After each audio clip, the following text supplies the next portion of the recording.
Hello guys, this is Mario Ranchi, brand strategist and founder of Manufacturer. Today with another episode of Ambitions of an Agency. Today I'm getting started on finishing up the client work that I had these past few weeks, and I've been mainly hush-hush about it because I have to respect my client's privacy. So that's, for the most part, I don't show, the most important parts of the process.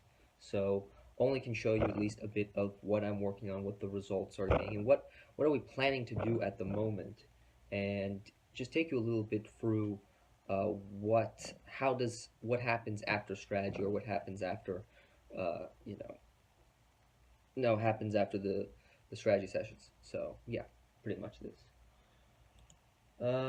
Yeah, so the thing is with strategy sessions is that they're great and I love them. The problem is that it's only halfway there, right? So when a person does a strategy session, or and there's a lot of hype now in the design industry about strategy sessions, frameworks, all this type of stuff. But all we need to know is that a framework is a means to an end. So without, if you look at a framework, you don't have to romanticize about it or think it's the only thing that can get you there. They're interchangeable. So you can always take one framework out and you can put one other in there, as long as you're getting to that certain result that you want. And that result is, a brand insight, a brand identity insight, or whatever that you're looking for, right? That helps you guide the direction of whatever you're doing, like, messaging, visuals, photography, everything, right? So that's mainly what comes out of a strategy session, those sort of deliverables. So yeah, so strategy sessions are like almost there, right? There's not, if you get one and you do one, it's all good and all, but you have to go the extra mile to get your clients results. And the only way to actually do that is to put and execute the stuff out and learn how to execute properly the sessions that the identities that you've done and all the stuff that you've created so far. So within this case, let me take you through. Just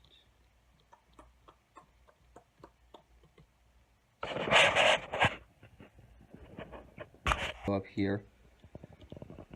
So obviously this type of stuff is a recap of the entire thing, right? A brand DNA, main message, right? You can call it whatever you want.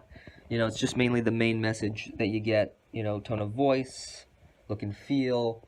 You know, these were all decided on before I went into making the marketing assets, brand assets, whatever you want to call them. They're all the same, really. I always noticed that there is different wording for different things in branding, and it's just, to be quite honest, it's all the same for the most part. Photography, so this is all based off of the client's dreams and what they want, the ideal client's dreams and what they want, all the stuff. So this, as you can start to see, you start to build a brand identity out of this. And so the strategy behind it is, so after you're doing strategy, now you have to actually execute on the strategy, and that's incredibly important. So because you want to get that extra mile, so to say, right? And so these are the next steps, really. Next steps are, doing all the changes that need to be done, and then focusing our efforts on a few things that are very important. So it's not extensive, it's not holistic, it's not, all this type of stuff, right? It's not, because you would think that if you do a brand identity, you have to change everything in a brand identity. You have to change everything at all. You have to change the Facebook profile. You got to change the LinkedIn. You got to change the Instagram. You got to be on this platform. You got to be on that platform. But that's not the case. You only need to. This is the beauty of what strategy is all about. Strategy isn't about thinking about what you want to add on top of it. It's about taking what's out that you don't need in the first place.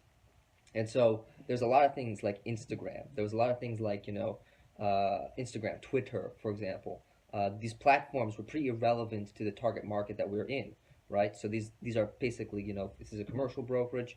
Basically, their target audience is investors, or people who've owned properties. So these people have bought their properties at least in 10 years ago, really, and so they bought their properties 10 years ago, and now the only way to get their money out of their properties is to, sell. So now they've owned a property for 10, 20 years, and so these people, since they bought it so way back, these are people that are in their late 60s, 70s, 50s, so these are people who, even though they may be online, like everyone is nowadays, right? But it's good to kind of go to where they are and where their personal way of their mediums, the way they view content and all that stuff should be more in line with what they do.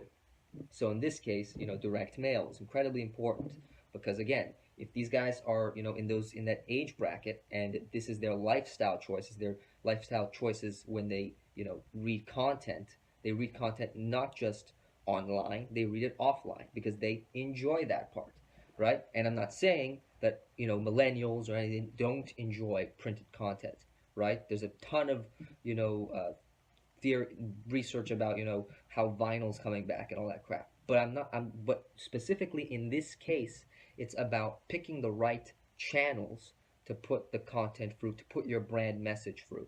Because if you take a brand message and you push it through a terrible platform, you have terrible distribution. Now, that's another key part, is that distribution is almost incredibly as important as strategy. Distribution is where you actually push out the message and you push it out into different places.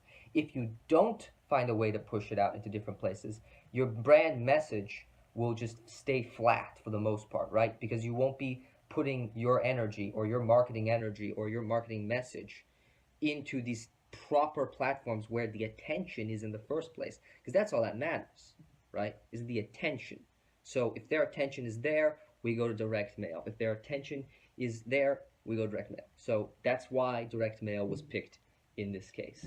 So yeah.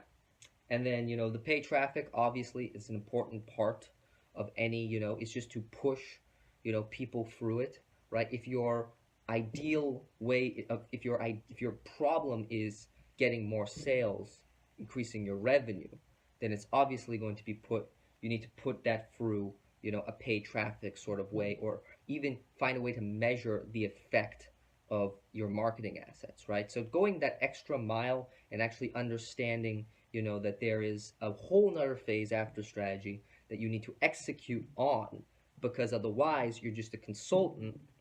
And I have nothing against consultants, but you're not there, you're not executing, you're not making sure your client gets results. And that's the importance of going that extra mile, measuring, learning what the best distribution platforms are for your client.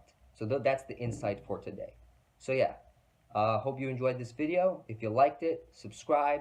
If, turn on notifications, all that good YouTube stuff. And I will see you on the next one. Bye.